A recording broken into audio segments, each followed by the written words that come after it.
A paz do Senhor, queridos! Estamos iniciando mais uma videoaula subsídio de seu canal EBD Fácil e Motivadora. E na aula de hoje nós estaremos comentando a lição de número 7 das lições bíblicas jovens, que tem como título Fé para crer que Deus fala por meio da profecia.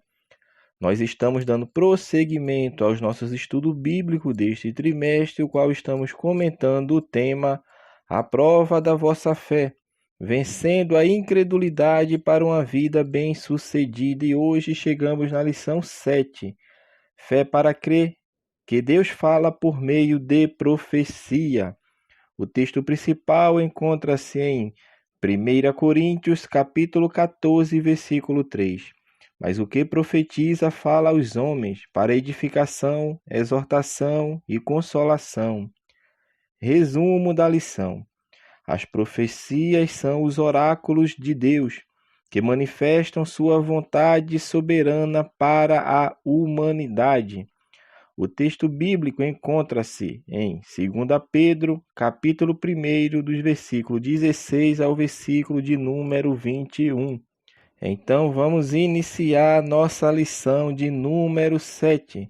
Fé para crer que Deus fala por meio de profecia. Então, meus amados irmãos, nessa lição nós vamos comentar um pouco sobre a profecia. Iremos abordar a profecia no contexto do Antigo Testamento, iremos abordar a profecia no contexto do Novo Testamento, bem como a responsabilidade da igreja com a mensagem profética, que ela é incumbida, que ela é portadora dessa mensagem profética. Então, na nossa introdução, nós estaremos falando, como o autor da lição fala na lição bíblica, ele fala que nesse período que nós estamos vivendo, e os irmãos vão entender, vão compreender bem o que nós estamos falando, a igreja do Senhor, ela é atacada. Por quê? Porque as pessoas tentam desacreditar a fé cristã. E isso ocorre pelos diferentes métodos hermenêuticos, isso incluindo dentro próprio da cristandade, porque existe método e interpretações, a gente estudou sobre isso também em lições anteriores, que desacreditam que a palavra de Deus ela é inspirada, inerrante e infalível. Então, quando surgem métodos hermenêuticos que não partem da premissa de que a palavra de Deus ela é infalível, inerrante, que ela é soberana, a conclusão, obviamente, vai chegar a uma conclusão errada. E dentro desse contexto, as profecias bíblicas, elas começam agora a ser também desacreditadas. Por isso a lição vai falar justamente sobre isso. É fé para crer que Deus fala por meio da profecia. E dentro desse contexto, o autor vai falar no primeiro tópico justamente sobre os tópicos que nós citamos no início, que é o Antigo Testamento, o Novo Testamento e a missão da igreja como portadora da mensagem profética. Então, dentro do contexto dos profetas do Antigo Testamento, nós vamos perceber que estes profetas no Antigo Testamento, eles alcançam o seu ponto mais alto, seja como valor espiritual absoluto, seja como preparação para o Novo Testamento, tudo isso se alcança com os profetas. Porque eles são justamente esses homens que Deus investia diretamente do seu espírito para uma missão espiritual no meio do seu povo. Em tempos difíceis, em tempos de perigo, em tempos de necessidade religiosa e moral. Então, os profetas no Antigo Testamento, eles tornavam-se guia espiritual do povo de Israel. Era justamente isso a função do profeta, transmitir a mensagem de Deus para o povo, diferentemente do que fazia o sacerdote. O sacerdote levava os anseios, as petições do povo para Deus. O profeta era o contrário, era o que Deus pedia, o que Deus requeria, Deus passava para o profeta e o profeta transmitia para o povo. Então era o caminho inverso, enquanto o sacerdote levava do povo para Deus, o profeta levava de Deus para o povo. E diante dessa incumbência que cabia para os profetas do Antigo Testamento, a prestação de contas dele era diretamente a Deus. Pois o seu ministério, ele não dependia de nenhuma das tribos, irmão.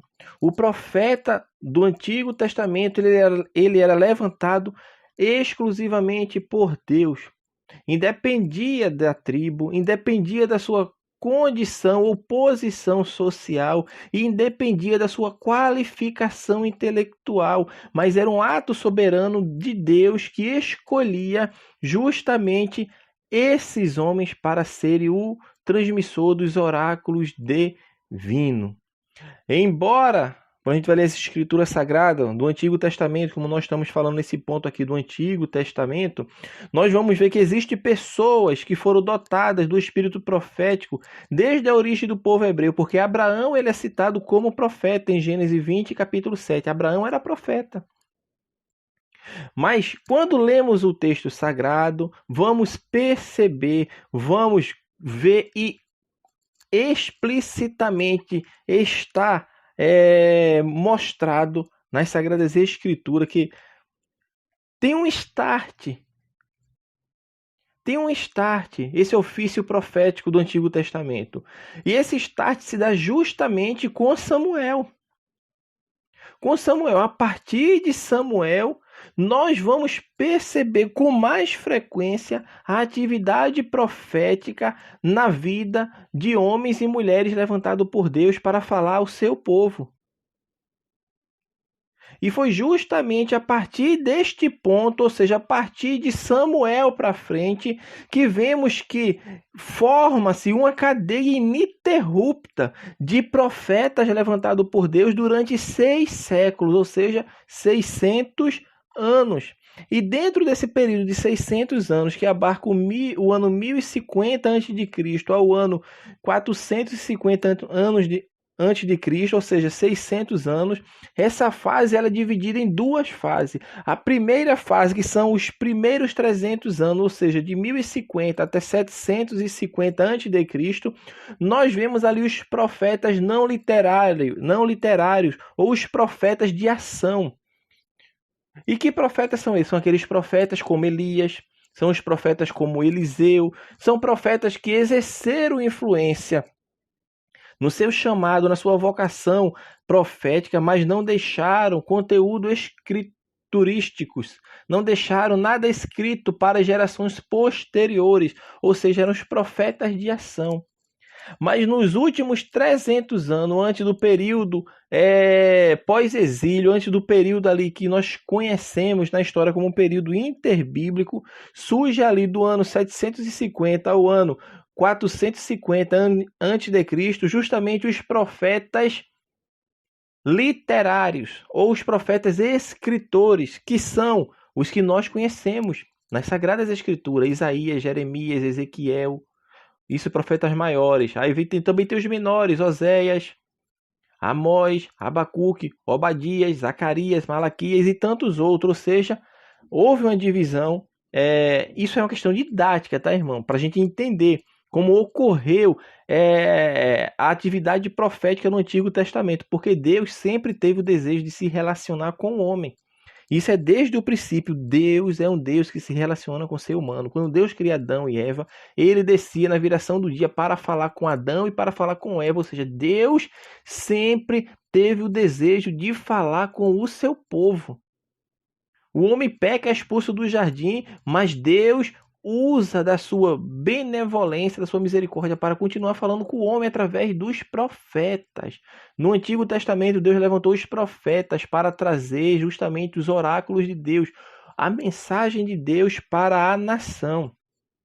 Então, esses 2 períodos, nesses 600 anos de história, desde Samuel até o ano 450 a.C., foi dividido em 2 fases. A primeira fase dos profetas em ação, como os profetas Elias e Eliseu, que são profetas não escritores, e os profetas escritores ou os profetas literários, que é o que nós conhecemos como os profetas maiores e os profetas menores. Profetas maiores e menores não quanto à importância de seu texto, que é como se fosse um mais importante que o outro. Não é nesse sentido que é maior ou menor, mas é em questão de volume escriturístico.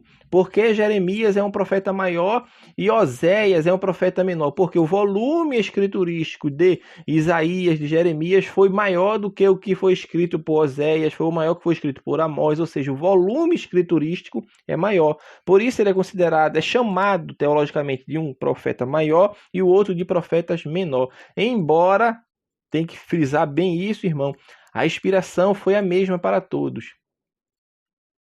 Não existe um texto da Sagrada Escritura que é mais inspirado que o outro.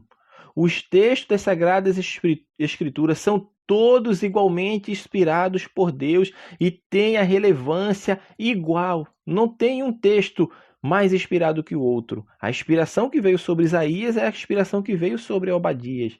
O texto sagrado que está em Isaías, ele é inspirado, inerrante e infalível, assim também como o texto que está escrito lá em Abacuque, porque é a palavra de Deus. Então, isso que nós devemos entender e frisar muito bem isto. O autor vai falar um pouco sobre isso, ele vai falar também sobre Moisés, quando iniciou o ofício profético em Israel, que de fato foi um homem levantado por Deus e era profeta porque transmitia o que Deus falava para o povo. Isso nós frisamos bem no início da nossa aula para os irmãos entender. E teve dentre esses vários outros. Então, como uma aula de subsídio para a sua aula na EBD, nós entendemos que este ponto que nós falamos sobre os profetas do Antigo Testamento e a profecia como se dava, ficou bem explicado em complementação ao que está na lição. Aí os irmãos vão ouvir a nossa aula, como estão ouvindo, e vão ler a lição e vão complementar um com o outro, e a aula vai ficar enriquecedora, que é justamente esse o objetivo. No ponto 2 da lição, o autor vai falar sobre o ministério profético no Novo Testamento. Aí aqui ele vai falar um pouco sobre Jesus Cristo, o profeta, que de fato Jesus foi um profeta aqui encarnado, no caso era o Deus encarnado, era um profeta. Jesus exerceu atividade profética, porque ele é o profeta por excelência. Lucas fala sobre isso em Lucas 7,16. Ele foi o grande profeta. E João retrata ele como o profeta que haveria de vir ao mundo e que salva as nações. Então Jesus Cristo é um profeta de Deus. E como nós estamos comentando dentro do período já da Nova Aliança, do Novo Testamento, a gente vê que a atividade profética, como ocorria no Antigo Testamento, ela foi e durou até João, porque o próprio Cristo fala, né, que foi até João ali que os profetas e a lei duraram, ou seja, a atividade profética, como ela ocorria no período que nós comentamos nesse tópico anterior, durou até João. A partir de João, os profetas que vão surgir agora, eles não, meu irmão, não tinham a atividade, vamos falar assim, profética, semelhante ao do Antigo Testamento, porque a atividade profética do Antigo Testamento era um ofício justamente que Deus deu. Levantava os homens com o dom de ministrar para o povo justamente os oráculos de Deus. Então era um ofício profético.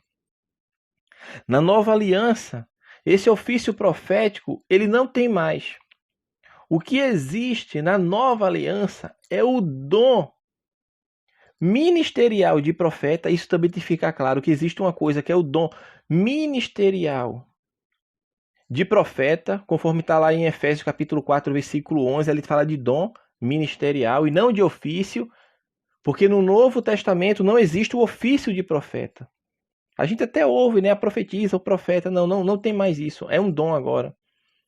É porque as igrejas, com o passar do tempo, pegaram aqueles dons ministeriais de apóstolo, evangelista, mestre, pastor, pegaram o dom ministerial e transformaram em ofício, quando o Novo Testamento não trata os dons ministeriais como ofício, mas trata como dom.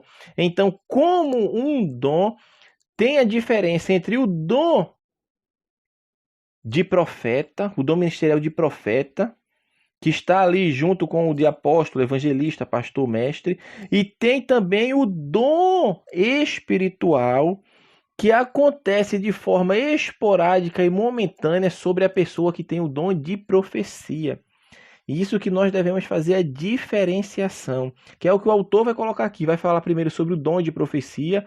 O dom de profecia é um dom espiritual concedido pelo Espírito Santo a certos indivíduos que têm alguns objetivos no meio da igreja, que é edificar, consolar e exortar. Então tem essas três funções: consolar, exortar e edificar. O dom de profecia, ele, meu irmão, quando é manifestado no seio da igreja, ele não tem caráter canônico. Ele não tem caráter infalível. Até porque o apóstolo Paulo, em uma de suas recomendações, ele fala justamente isso, que fale 2 ou 3 e os outros julguem. As profecias do dom de profecia, elas têm que passar pelo crivo das sagradas escrituras. O que diz se o profeta está falando, vem de Deus ou não, tem que passar pelo crivo das escrituras. Não é à toa que também existe um dom espiritual que ainda é manifestado na igreja na atualidade, como os outros, todos os dons, as manifestações são atuais, é o dom de discernimento de espírito, para entender se aquele profeta que está ali levantando, a gente fala profeta, mas não existe o ofício de profeta, aquele que está profetizando e está transmitindo a mensagem de Deus, se é uma mensagem da sua mente, do seu coração, ou se está transmitindo uma mensagem que vem do inimigo, ou seja, o dom de discernimento de espírito é justamente para compreender se a profecia daquele indivíduo ali que está falando, comunicando de forma audível para a igreja, está falando em nome de Deus, em nome do seu coração, dos seus anseios ou em nome do inimigo. Então, existe o dom de discernimento para compreender bem isso. Então, o dom de profecia é justamente esse dom, ou seja, são manifestações espirituais que acontecem com os objetivos de edificar, consolar e exortar a igreja. E para que serve isso? Tudo para a edificação do corpo de Cristo. A busca pelo dom de profecia não é para buscar para alcançar êxito, para alcançar holofotes, para alcançar visibilidade no seio da igreja, não. O dom de profecia ele serve para a igreja ser edificada, consolada e exortada. Eu estou frisando bem isso, para isso ficar bem claro. Então, esse é o dom de profecia.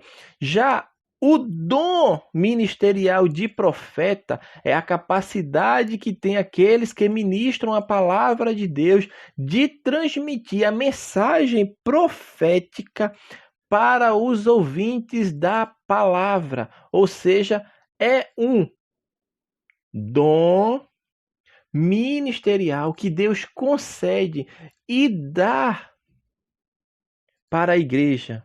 Por isso é Deus quem estabelece os profetas, os evangelistas, os pastores, os mestres, os apóstolos, não como ofício de teu título, eu sou profeta, eu sou... Não, mas um dom para ser usado por Deus na transmissão da mensagem profética, porque a igreja é a portadora da mensagem profética.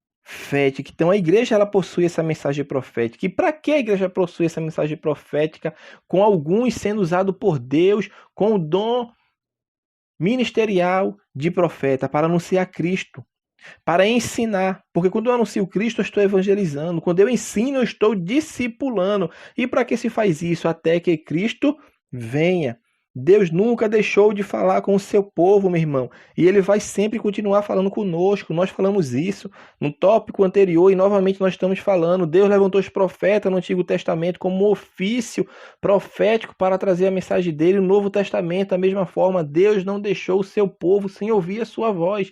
A voz é ouvida através da mensagem profética por esses homens e mulheres que têm o dom ministerial de profeta, mas também Deus usa o dom, as pessoas com o dom de profecia para transmitir os seus oráculos, as suas mensagens, que têm os seus objetivos. E essas mensagens, ela tem que ser referendadas pelas Sagradas Escrituras. Tem pessoas que, se você for julgar, eles não querem que julgue. Eu já fico com o pé atrás, falando por mim. Porque a profecia tem que passar por julgamento. A mensagem profética, ela passa também pelo julgamento. Não é à toa que Paulo, quando chegou em Bereia, foi pregar as escrituras sagradas. O que foi que fizeram os judeus de Bereia? Foram verificar nas escrituras se o que Paulo estava falando estava condizente com o que estava no texto sagrado. E Paulo não censurou os atos daqueles homens, mas os elogiou. Por quê? Porque eles conferiram. Na atualidade, precisamos disso, meu irmão. Conferir, verificar se o que está sendo dito é o que é condizente com a palavra de Deus, porque o que sinaliza de que a profecia está sendo falada, justamente aquilo que Deus quer que transmita, é através da palavra de Deus. A palavra de Deus é o crivo. A palavra de Deus, meu irmão, vamos falar assim, é a peneira, vamos falar assim, para verificar se é uma mensagem que está vindo de Deus ou não. O autor vai encerrar o texto falando sobre os métodos de interpretação. O método de interpretação que nós utilizamos, e nós daqui não estamos sacralizando, nem endeusando nenhum método, porque os métodos hermenêuticos, eles são justamente as formas que nós, no caso seres humanos, tentamos entender as Sagradas Escrituras, mas no nosso ponto de vista, e o que nós utilizamos é o método histórico-gramatical. Por quê? Porque é o método que ele parte da premissa de que a palavra de Deus é infalível, de que a palavra de Deus é inerrante, de que a palavra de Deus, meu irmão, ela é soberana. Ou seja, ela vem diretamente de Deus. Então, o método histórico-gramatical, ele parte dessa premissa. Diferente de outros métodos que não acreditam que a Bíblia, em sua completude, é a palavra de Deus. Mas dizem que a Bíblia contém a palavra de Deus. Alguns textos da Bíblia são a palavra de Deus, outros não são. Não, o método histórico-gramatical afirma categoricamente: as Sagradas Escrituras, no seu todo, é a palavra de Deus. Então, dentro desse método histórico-gramatical, nós vemos também o método literal, que na interpretação do texto bíblico, ele primeiro parte da premissa de que a interpretação vai ser literal.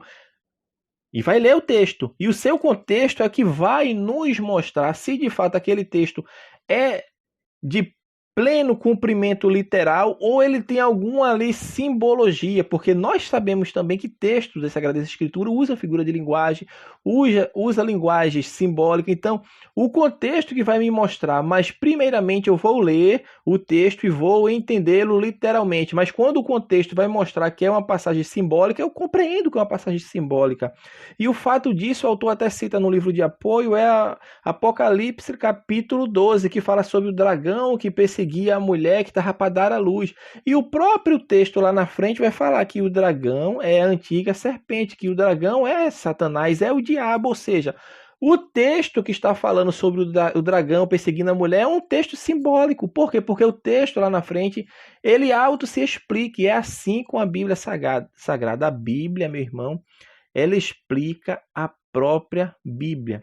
A resposta está justamente na Bíblia. Então, dentro desse contexto literal, o autor até frisa que dá mais ou menos ali as 50 profecias, vamos falar assim, que fala sobre a vinda, sobre a morte, a ressurreição e a ascensão de Cristo, que teve seu cumprimento já efetuado, aconteceram todos de forma literal.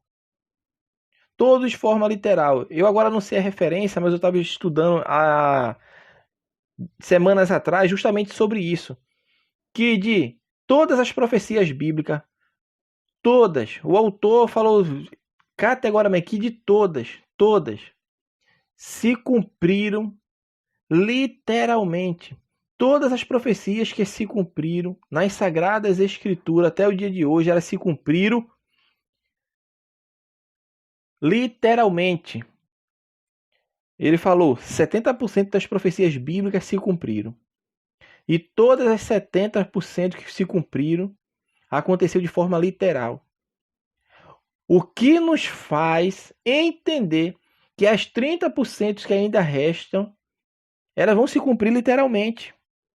E por que não seria? Se 70% do cumprimento foi literal, e aconteceu cumprimentos que antes dos seus cumprimentos era coisa absurda, quem imaginaria que uma virgem iria dar luz? Quem imaginaria que Deus iria encarnar? O próprio Deus encarnou e habitou entre nós. Foi um cumprimento literal. Todas as profecias se cumpriram literalmente, meu irmão. Então, as que virão nos fazem sugerir, vou colocar sugerir, porque o termo melhor seria nos fazer entender que todas as outras irão cumprir também literalmente. Cristo vai vir arrebatar a sua igreja. Cristo vai implantar um reino milenial aqui na Terra. Serão 1000 anos literais. Então, meu irmão, quando nós vamos estudar as Sagradas Escrituras, nós vamos perceber que o método histórico-gramatical com o método literal é o que nos fornece as respostas que mais se adequam à interpretação das Sagradas Escrituras. É aquilo que nós estamos falando. Nós não estamos sacralizando o método, mas o método ele começa com uma premissa muito forte, que é que as Sagradas Escrituras é um texto bíblico, ele é infalível, inerrante, soberano, ou seja, começa da premissa de que é a palavra de Deus. É a palavra de Deus. Então, meu irmão, nós assim estamos encerrando a nossa lição, que está falando sobre fé para aquele que Deus fala por meio da profecia, e esperamos que os irmãos tenham compreendido o nosso ensinamento de forma clara e objetiva, para que os irmãos venham a obter subsídios extra, além do que está na lição bíblica, bem como no livro de apoio. Que Deus abençoe os irmãos e até a nossa próxima aula, se o Senhor permitir.